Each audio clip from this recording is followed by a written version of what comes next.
Graça e paz, povo de Deus. Eu sou o pastor Tanak e nós estamos aqui na campanha Reconstruindo os Muros e as Portas de Nossa Vida.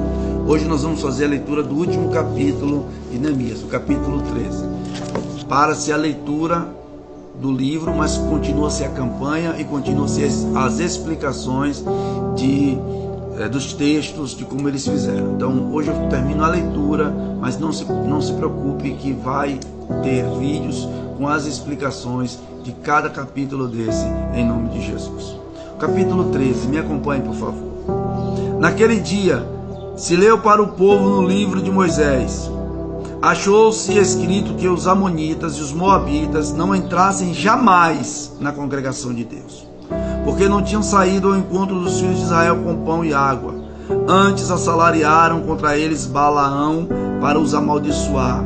Mas o nosso Deus converteu a maldição em bênção. Aleluia.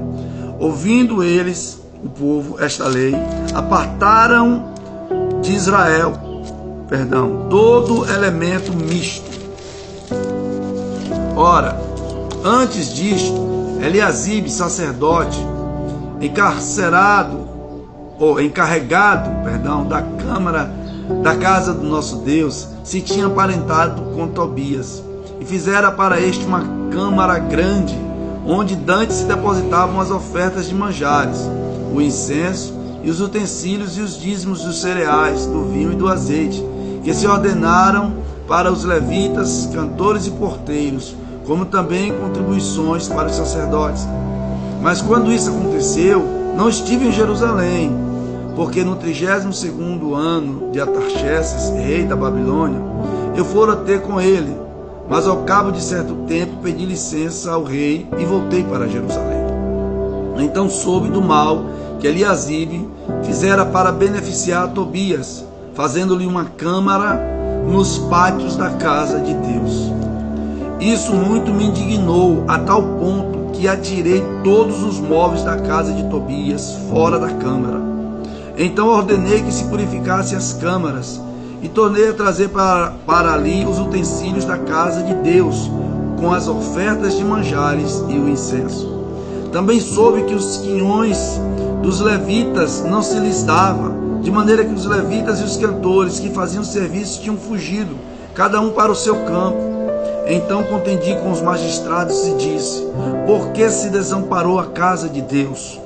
Ajuntei os levitas e os cantores e os restituí a seus postos. Então todo Judá trouxe os dízimos dos cereais, do vinho e do azeite aos depósitos. Por tesoureiros dos depósitos pus Selemias, o sacerdote, Zadok, o escrivão, e dentre os levitas, Pedaías. Como assistente deles, Hanã, filho de Zacu, filho de Matanias, porque foram achados fiéis, e se lhes encarregou que repartissem as porções para seus irmãos.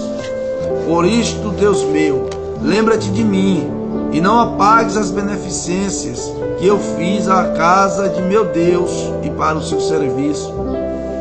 Naqueles dias vi em Judá os que pisavam lagares ao sábado, e traziam trigo que carregavam sobre jumentos, como também vinho, uvas e figos e toda sorte de cargas que traziam a Jerusalém no dia de sábado, e protestei contra eles por venderem mantimentos neste dia. Também habitavam em Jerusalém tírios, que traziam peixes e toda sorte de mercadorias, que no sábado vendiam aos filhos de Israel e em Jerusalém.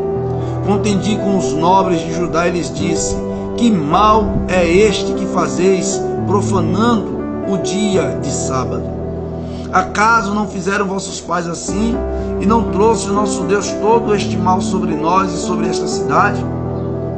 E vós ainda trazeis ira maior sobre Israel, profanando o sábado?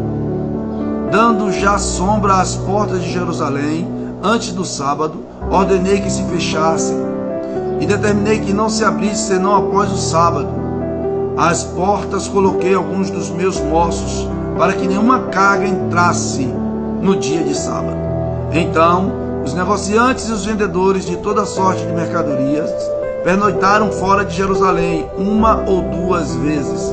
Protestei, pois, contra eles e lhes disse: por que passais a noite defronte do muro? Se outra vez o fizerdes, lançarei mão sobre vós. Daí em diante, não tornaram a vir no sábado. Também mandei aos levitas que se purificassem e viessem guardar as portas, para santificar o dia de sábado. Também nisto, meu Deus meu, lembra-te de mim e perdoa-me segundo a abundância da tua misericórdia. Vi também naqueles dias que judeus haviam casado com mulheres asdoditas, amonitas e moabitas. Seus filhos falavam meio asdodita e não sabiam falar judaico, mas a língua de seu respectivo povo. Contendi com eles e os amaldiçoei, e espanquei alguns deles, e lhes arranquei os cabelos, e os conjurei por Deus, dizendo: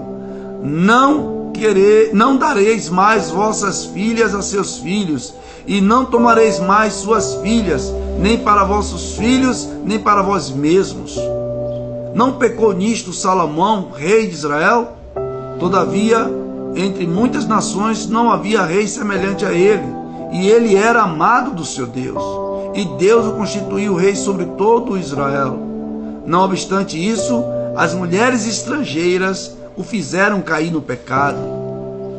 Dar-vos-íamos nós ouvidos para fazermos todo este grande mal, prevaricando contra o nosso Deus, casando com mulheres estrangeiras? Um dos filhos de Joiada, filho do sumo sacerdote Eliasibe, era genro de Sambalate, o horonita, pelo que o afugentei de mim. Lembra-te deles, Deus meu, pois contaminaram o sacerdócio, como também a aliança sacerdotal e levítica. Limpei-os, pois, de toda estrangeirice, e designei o serviço dos sacerdotes e dos levitas, cada um no seu mistério, como também o fornecimento de lenha em tempos determinados, bem como as primícias. Lembra-te de mim, Deus meu, para o meu bem.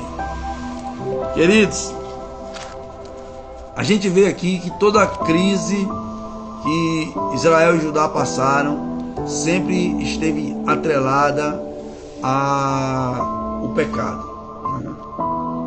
Quanto mais eles se misturavam com os povos, quanto mais eles profanavam o dia santo do Senhor, quanto mais eles desprezavam a lei de Deus, mais eles se destruíam.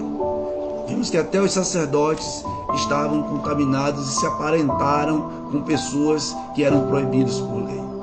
Então hoje estamos na graça, mas isso significa que nós também não podemos nos misturar. Não podemos misturar, entendeu? O povo santo com o povo profano. Quem é profano, quem é santo é santo. Quem é ímpio continua na prática da impiedade, quem é santo continua na prática da santidade.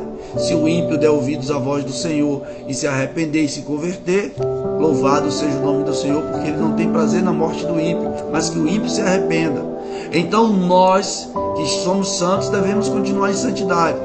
Como Deus dissera a Jeremias: olha, Jeremias, eles passarão para o teu lado, mas tu não passarás para o lado dele. Então, em nome de Jesus, chegamos ao final da leitura do livro. Vamos continuar com os estudos. Aprenda de uma vez por todas. Você precisa se separar das práticas do mundo. Você precisa se separar do que é ímpio, do que desagrada ao seu Deus. Que Deus em Cristo nos abençoe. Até o próximo vídeo, em nome de Jesus.